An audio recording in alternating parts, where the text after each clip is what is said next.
খাল বিল শুকিয়ে জলের অভাবে ফসল কাঠ হয়ে যাচ্ছে। হ্যাঁ, তার মধ্যে আকাশেও জল নেই। আর কতদিন যে ওই ডাইনি বুড়ির প্রকোপ সহ্য করতে হবে কে জানে।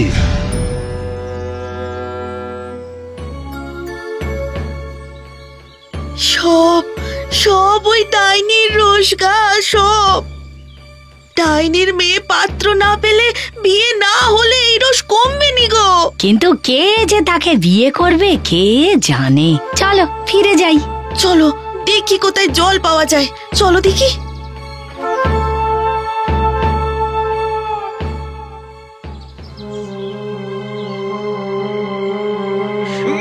মোড়ল মশাই, এবার কিছু একটা করতে না পারলে ডাইনি নিঃশ্বাসে যে সারা গ্রাম জ্বলে পুড়ে যাবে।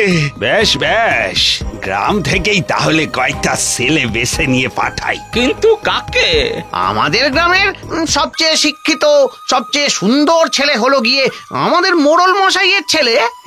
এই তোমরা কি বলো? ঠিক ঠিক, এটারা শেষে আমার ছেলেকে নিয়ে টানাটানি শুরু করলো। কি মোড়ল মশাই, তাহলে আপনার ছেলেকেই পাত্তর করে পাঠানো হোক। তাহলে তো খুবই ভালো হতো, কিন্তু আমার ছেলের যে বিয়ে ঠিক হয়ে আছে তাদের সঙ্গে কথার খেলাপ আমি কি করে করি বলুন তো। তার সে পণ্ডিত মশাই ছেলেকে যদি পারলে তো খুশি হতাম, কিন্তু আমার ছেলে ঠিক করেছে সে চিরকুমার থাকবে।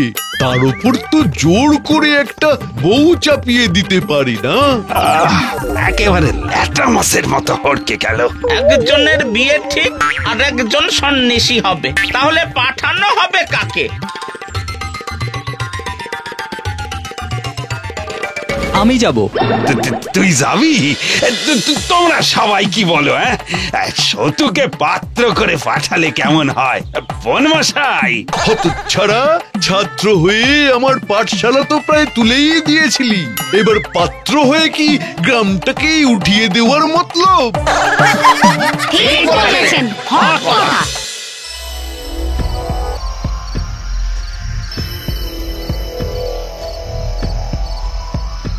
যাবো যখন ঠিক করেছি তখন যাব।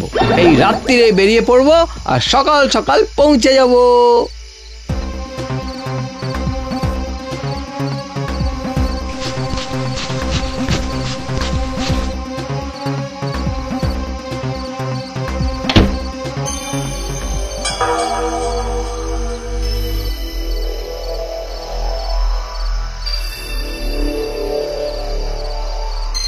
মোড়ল মশাই ঠিক বলেছিল, একে পাহারা দিতে হবে, না হলে তো গ্রাম উচ্ছন্নে যাবে। শোন, এখন কিছুদিন তোর কোথাও যাওয়া চলবে না। কেন? গাঁয়ের ভালোর জন্যই যাচ্ছিলুম। যা মর্গে যা।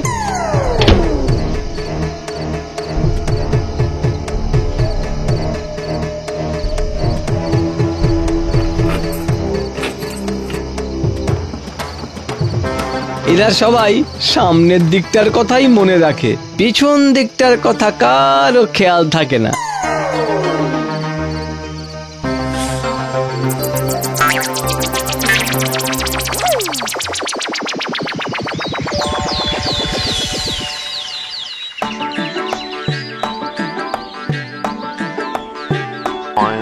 রে এই এই এই এই তোর কি হলো রে? একেবারে নেতিয়ে পড়ছিস যে। দাঁড়া দাঁড়া দাঁড়া।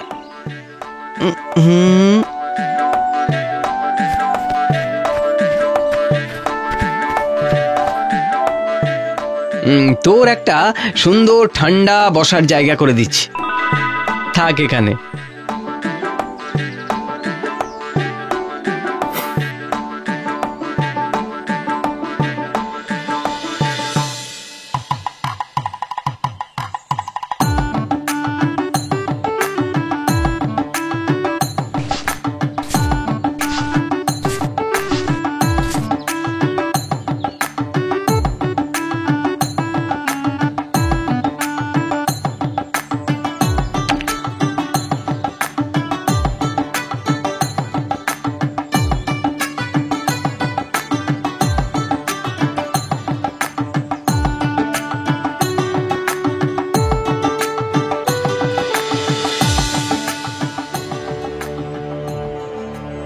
আচ্ছা ওই ডাইনির বাড়িটা কোথায় বলতে পারো?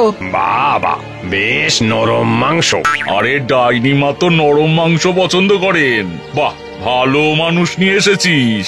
আমি তো ডাইনি মায়ের মেয়েকে বিয়ে করতে এসেছি। বিয়ে করতে? হ্যাঁ, এর আগে অন্তত আরো 100 জন এসেছিল, সব অপছন্দ। সব বাইকেই কিন্তু ডাইনি মা খেয়ে ফেলেছে। জানি না, তবে তারা আর বেরোয়নি। এবার নিজ দায়িত্বে ভিতরে যাও।